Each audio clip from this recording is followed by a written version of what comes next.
Karen screamed about her access to my land. Police took my side and left her humiliated. Have you ever felt the chilling violation of your personal peace, your sanctuary, when someone audacious and entitled attempts to claim what is rightfully yours, turning a quiet morning into a public spectacle? I'm Julian Vance, and my home, a charming craftsman bungalow nestled in the heart of the meticulously manicured community of Harmony Heights, was my sanctuary. It wasn't just a house. It was a living museum for my passion, antique garden statuary. My backyard, a sprawling, serene space filled with ornate fountains, classical busts, and whimsical gnomes, often served as a quiet retreat for local art and history enthusiasts who would visit by appointment to admire the collection. My property was bordered by a small, private, unpaved lane, a gravel path that connected my garden directly to a quiet side road. It was my personal access, essential for deliveries of new acquisitions and the careful transport of delicate pieces. However, some residents of Harmony Heights, including the HOA president, had taken to using it as a convenient shortcut to their garages, ignoring the private property signs I'd discreetly placed. Then, Ms. Evelyn Thorne arrived. Evelyn, the newly elected, self-anointed queen of the Harmony Heights Homeowners Association, saw my private lane not as a functional necessity, but as an unacceptable rural intrusion. She was all sharp angles and sharper pronouncements, a woman whose perfectly coiffed blonde hair and designer activewear screamed unapproachable perfection. Her first official act, it seemed, was to send me a curt, imperious letter demanding the immediate paving and formalization of my private lane. It was, according to her, excessively dusty, a visual blight, and a clear violation of community aesthetic guidelines. Her ultimate, thinly veiled demand was for me to pave my private lane, transforming it into a pristine, uniform concrete thoroughfare, and to contain my garden, effectively making my private property a public access point and stripping it of its unique character. Her tone was dripping with condescension, her words a thinly veiled threat against everything I held dear. She looked at my garden, a testament to beauty and history, as if it were a festering wound on the pristine landscape she envisioned. I tried to reason with her, calmly explaining that an unpaved path was crucial for managing rainwater runoff, preventing erosion, and maintaining the delicate ecosystem of my garden, which included rare mosses and ferns. I even provided documentation from local horticultural societies and historical preservation groups, highlighting the unique nature of my collection and the ecological benefits of my permeable surfaces. Evelyn merely waved a dismissive hand, her perfectly manicured nails glinting. "Mr. Vance," she purred, her voice a brittle whisper of disdain. "Your hobbies are simply not suited for the elevated standards of Harmony Heights. We are building a community of distinction, and frankly, your muddy track and overgrown weeds detract from our property values. The bylaws are clear. All access points must be paved, and landscaping must be uniform." Her words, delivered with an air of unassailable authority, left no room for debate. She was not interested in environmental science or personal passion. She was interested in control and conformity. The true nightmare began on a sunny Wednesday morning. I was in my garden, carefully cleaning a newly acquired antique sundial, when I heard a furious shouting from the private lane. My heart pounded with a mix of fury and disbelief as I looked up. Evelyn Sterling, in her pristine white tennis outfit, was standing directly on my private lane, blocking the delivery truck carrying a new, extremely fragile marble statue. She was screaming at the bewildered delivery driver, her face contorted in a mask of rage. "You cannot use this. This is my access. This is a private road for residents only. You are trespassing." My blood ran cold. This wasn't just an annoyance. It was a direct, malicious fabrication, a blatant attempt to claim what was mine and disrupt my livelihood. As I watched, horrified, Evelyn, seemingly convinced of her absolute authority, stepped closer to the delivery truck, physically placing her hands on the hood. "Turn around. Now," she shrieked. The delivery driver, a young man clearly intimidated, looked at me helplessly. Just then, a glint of red caught my eye. Tucked discreetly on a high branch of my tree lean, a tiny, motion-activated security camera, disguised as a birdhouse, was blinking faintly. My heart leaped. I had installed it weeks ago after noticing some strange incidents of minor vandalism around my property. I quickly accessed the camera's live feed on my phone, and a quick rewind revealed a shocking truth. The video, timestamped just moments before, showed Evelyn Sterling not just blocking the truck, but actively attempting to remove my private property signs, stuffing them into a large tote bag she carried. She was trying to erase any evidence of my ownership. And then, the chilling climax. Her theatrical performance for the delivery driver, complete with exaggerated gestures and baseless claims of ownership. And then, a chilling detail. The camera also captured a brief, whispered phone conversation Evelyn had just before entering my property. She was speaking to a man I recognized as Mr. Davies, the CEO of Pristine Properties Management, a company known for its aggressive tactics in acquiring and redeveloping properties. They were discussing the final phase of their plan to acquire a large section of Harmony Heights, including my property, claiming it was underutilized and non-compliant.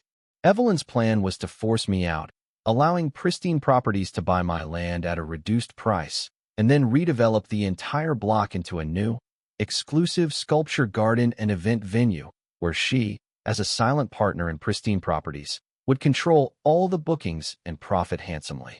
This wasn't just about my garden.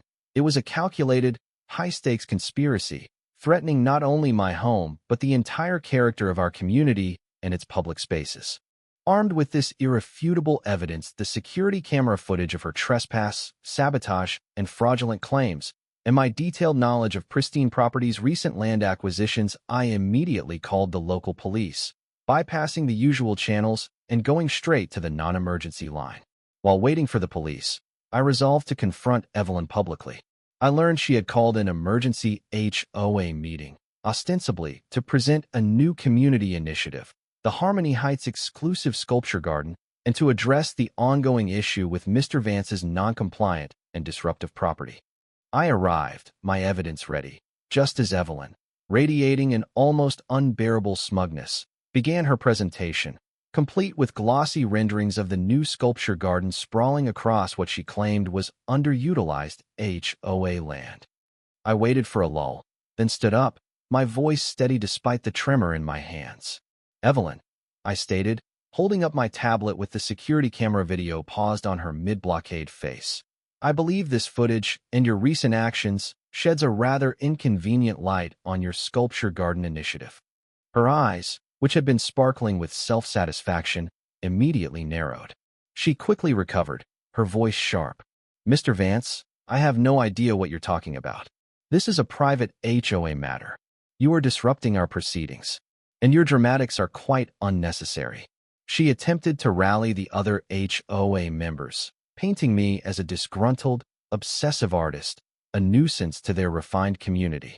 As you can see, ladies and gentlemen, this is precisely the kind of element we are trying to remove from our beautiful Harmony Heights. But just as she was about to call for me to be removed, a quiet, unassuming man named Dr. Anya Sharma, a renowned urban planner and community advocate who lived in Harmony Heights and had been quietly researching Pristine Properties land dealings, rose from her seat.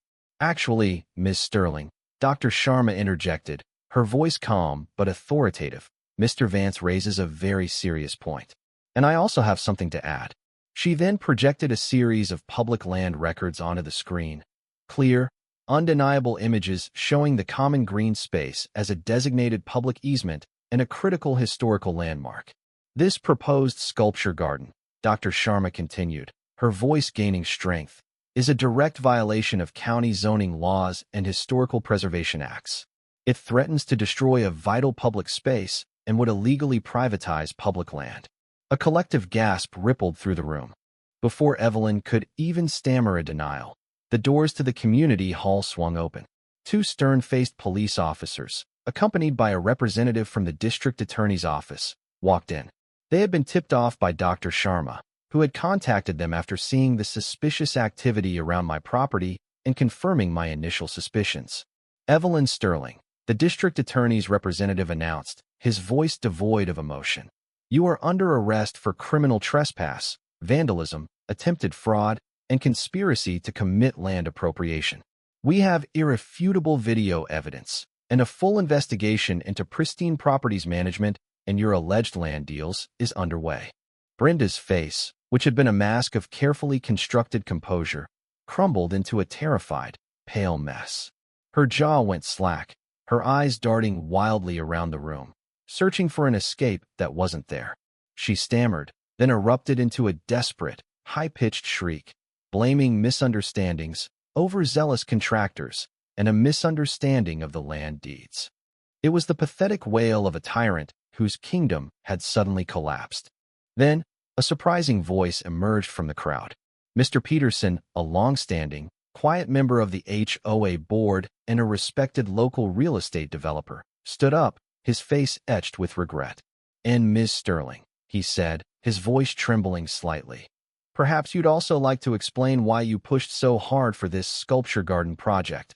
Not for the community's benefit, but because Pristine Properties Management, the company you're so eager to partner with, is secretly owned by your estranged sister, and you intended to use this deal to secure a massive personal commission and a controlling interest in her future projects, all under the guise of community enhancement."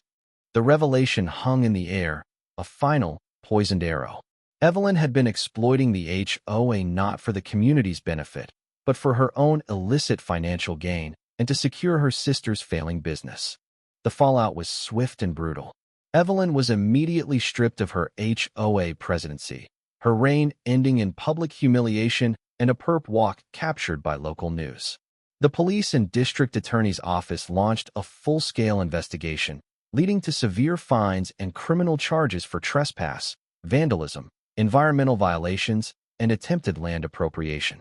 Pristine Properties Management, facing legal repercussions and public outrage, immediately lost their lucrative contracts and faced a barrage of investigations, leaving Evelyn utterly isolated and financially ruined. She lost her position, her reputation, her social standing, and faced a future of crushing debt and legal battles. Her karma was a public, humiliating spectacle, a direct consequence of her petty tyranny and audacious fraud.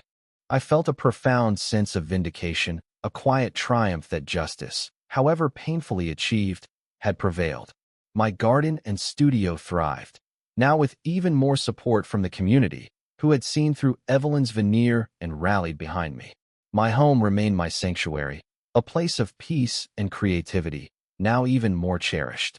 In a world where bureaucratic power can become a weapon, and individual ego can lead to audacious exploitation and criminal acts, where do we draw the line between upholding rules and protecting personal property and the environment? When faced with such blatant disregard for rights, safety, and the well-being of others, what would you have done?